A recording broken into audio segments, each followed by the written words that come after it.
So I'm really excited to be with you guys this morning. I'm really excited because I'm actually going to be with you next week too. And this is one of those rare occasions where I have the opportunity to talk 2 weeks in a row. So it's a two-part series. You know, because opulence is a really big subject. So we're going to talk about it twice.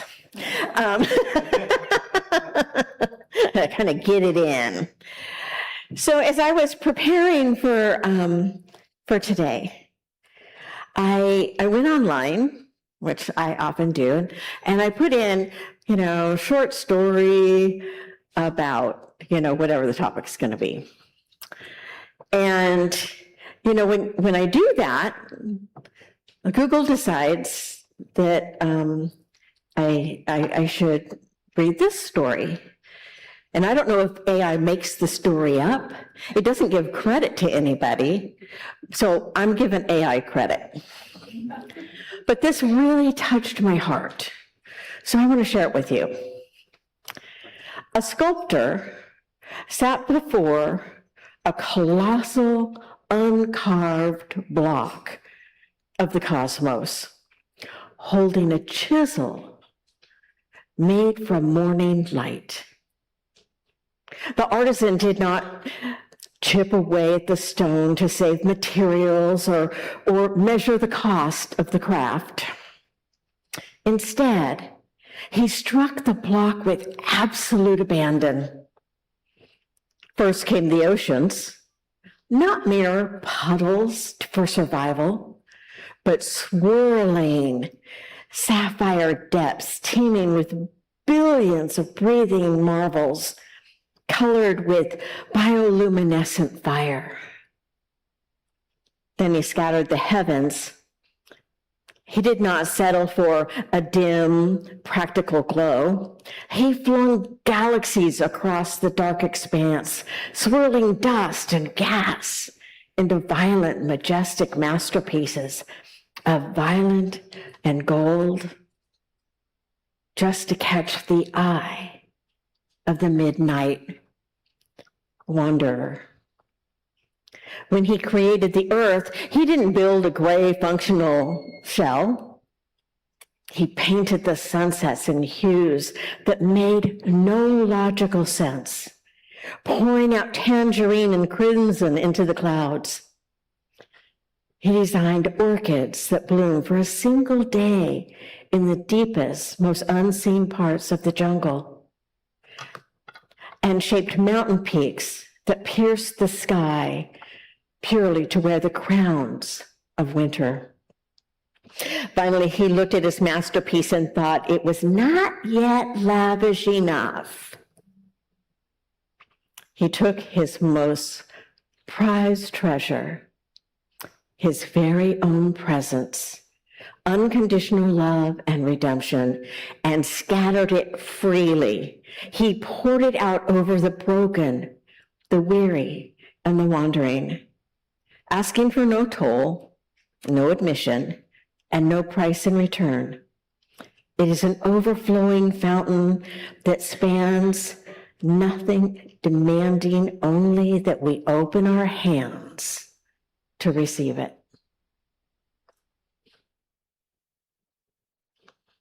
We live in an opulent universe. On truthunity.net, I was looking there and it had a thing by Eric Butterworth that said, we live in an opulent universe. Supply and success are our rightful inheritance. Prosperity manifests not by asking God for more, but by conditioning our minds through prayer to accept more of God's good. So what comes up for you when you think of opulence? Opulence can actually have both a positive and a negative connotation to it. Because you think, oh, this person lives an opulent life. It's like over the top. It's way over the top, and you kind of associate it with greed. But that's not the opulence I'm talking about.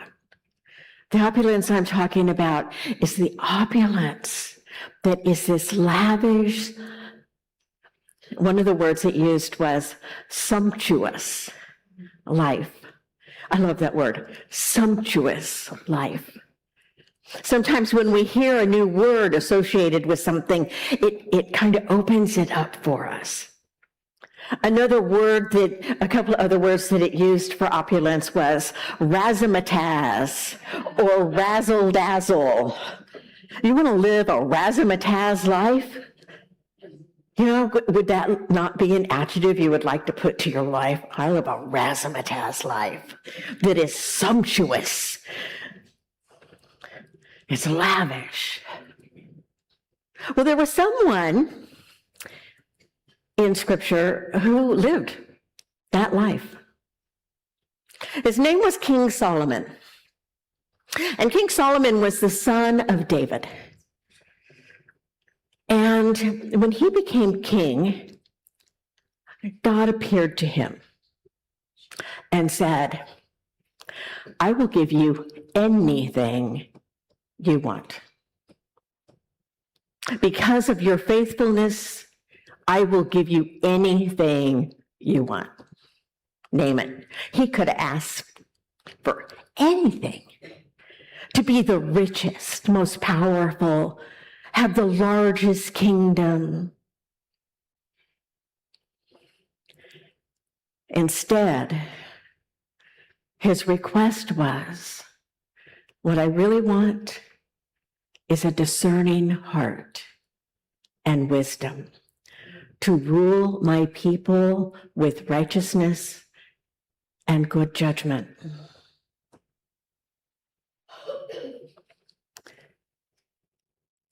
He wanted a discerning heart and wisdom.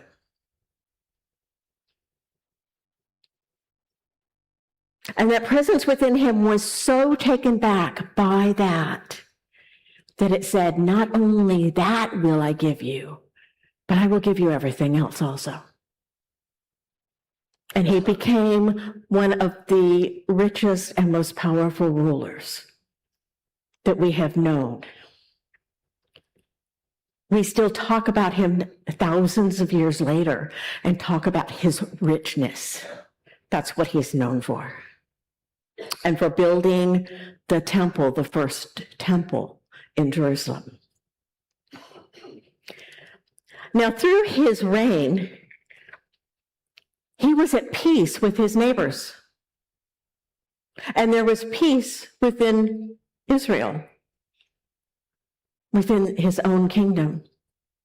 And he was generous and wise in his dealings with the neighbors and with his own people. And because of that, he continued to flourish and continued to flourish and continued to flourish. Now, in Israel, they didn't have the trees that he needed in order to build the temple. But one of his neighbors did. So he went to his neighbor and he said, I want to build a temple to the Lord. And so I want to make a deal. And he made a deal with him that was a generous deal for both of them. And he got all the wood that he needed. The gold that he needed appeared. It came to him. The bronze, the rock that was used, Scripture says that the rock that was used was the best rock available. No skimping. He didn't look at his budget and go,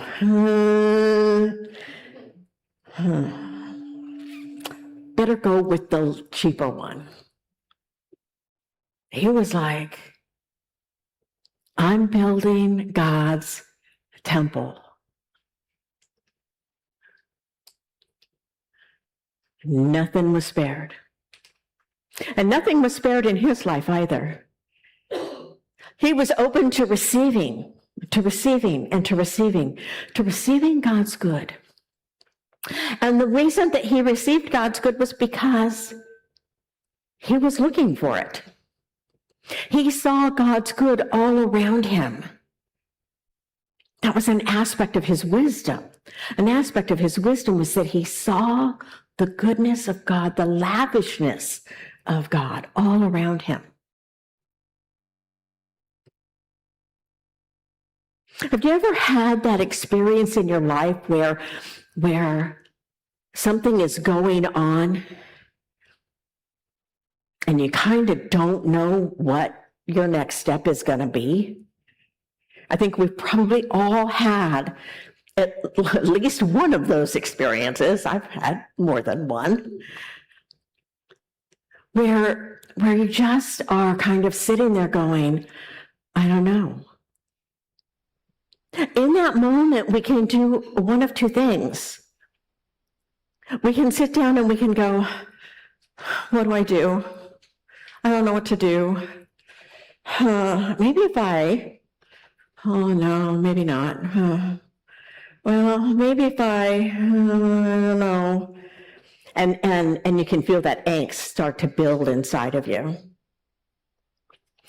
We can go there. And God knows I have gone there a few times. We'll just say a few times.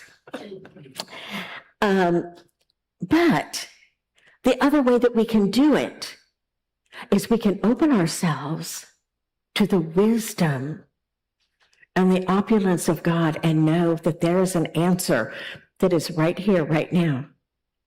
As I open myself to that wisdom, the answer is going to come. And the answer may show up in ways that we least expect it. So, a little personal story. This is long, long ago, once upon a time. My kids were like 2 and 4. And I would, about once or twice a year, I would drive the 12 hours from my house to my mom's house to visit my mom. And I would do it at night, because when you have a 2 and a 4-year-old in the car, this is pre-DVD in the back seat or pad or anything else, they would sleep. So I didn't have to entertain them. And they, didn't have that angst. So I drive at night. And so I'm driving home from my mom's house, and it's about 11 o'clock at night. I need gas. So I pull off the exit to get gas. And the gas station is just closing. And so I hurry up to get my gas, and I get back in the car, and the car won't start. And I'm like, oh my gosh. Now, I just had spent my last money putting gas in the car. I didn't really have any more money. So I was like, oh my gosh, what am I going to do? So, long story, much shorter. My brother-in-law ends up calling me on the payphone. And my brother-in-law worked on cars, and he said, okay, tell me what's going on. I told him, and he said, okay, do you have a hammer and a screwdriver? Yeah, I think I do in the toolbox. And he said, okay, great. Get the hammer and the screwdriver. You put the screwdriver on the, whatever he told me to put it on, and you whack it with the hammer. You jump in the car and you start the car. My response was, no. No. I'm a mechanic's daughter. And if my daddy taught me anything, he said, don't mess with the electrical system on the car. So I said, no. Plus, I didn't trust myself. What if I messed it up? So he said, okay, get a hotel for tonight, and I'll come get you in the morning. I'm like, okay. not telling him that I didn't have any money to get a hotel for the night. And I didn't know what I was going to do with my car that was sitting at the gas station pump, you know. But, you know, I was open. So I walked back over to the car, and this blue truck pulls up, old blue truck. Guy gets out with a baseball cap on, and he goes, "You the woman having trouble with your car?" I said, "Yeah." He says, "Got a screwdriver and a hammer?"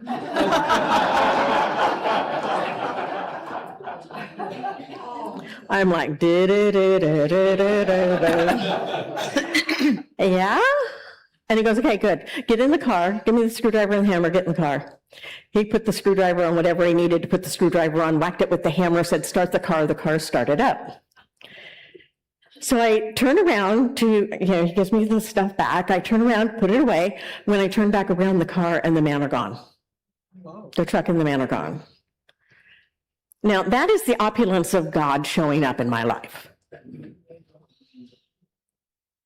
I don't know, did the gas station attendant call somebody and say, "I got this woman here"?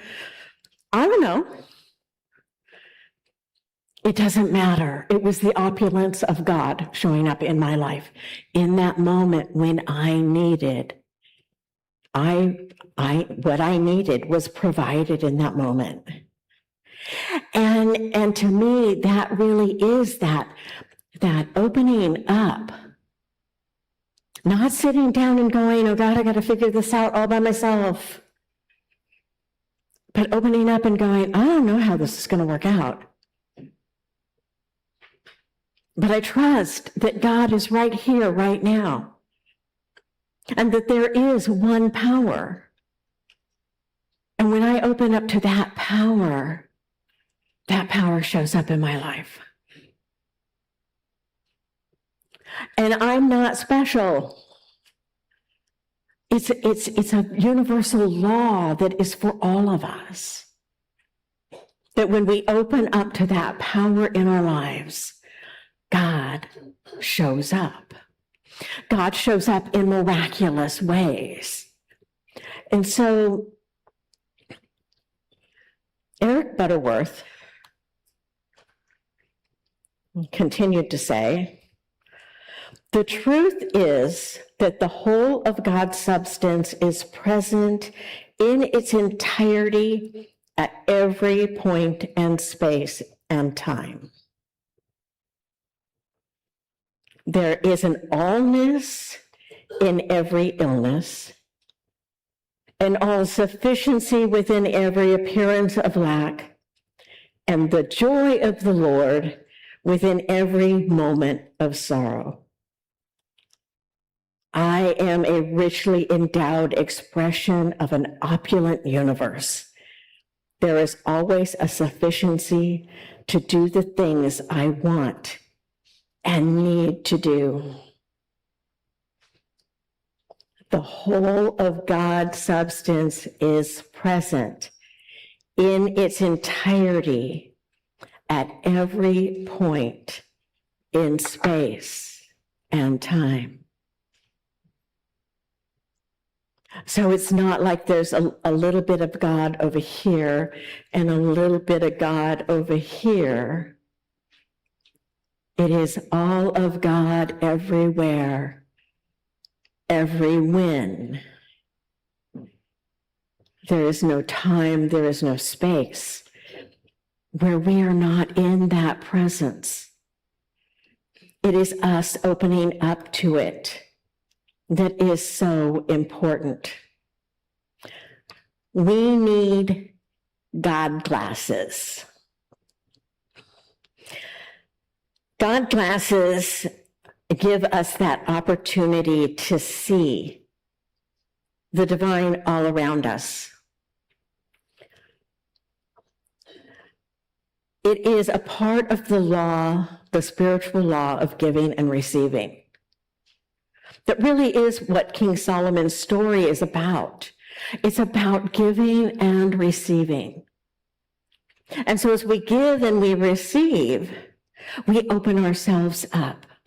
And he was generous, lavish in his giving, and sumptuous in his receiving. So I have a little assignment for you for this week. So we're going to start right this minute. And I want you to look around the room. And I want you to look at each other. And I want you to notice the opulence of God in this space. The beauty that is in this space. The flowers, the banner, the gong, the candle, the pews, the people who are in the pews, the carpet, the light shining through the windows. And those of you at home, I invite you to do the same thing, to look around your surroundings and look and see the opulence of God present in this very space. To see that opulence. And then this week, as you go about your daily lives, excuse me, as you go about your daily lives, I invite you to look around you.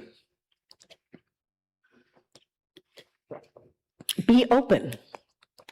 Say you're taking a walk.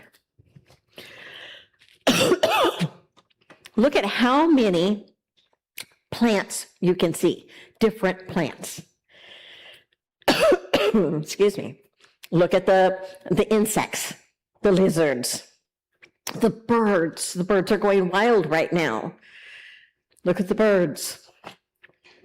See how many different creatures you can see. And it doesn't even touch the lavishness of God. But we open ourselves up to see more. Because when we see more, we expect more. We expect to see more.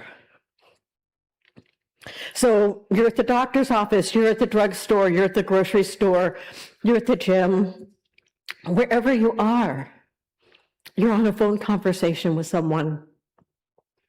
Look for the lavishness of God in that moment. And the lavishness of God will show up. That opulence is everywhere present. It is only our consciousness that has shut us down from seeing it. And we can make that choice to open to the wisdom and a discerning heart in order to see and experience the lavishness of God. And so Eric Butterworth said, I am a richly endowed expression of an opulent universe. There is always a sufficiency to do the things I want and need to do. This was not just true for him. It is true for every single one of us. Namaste.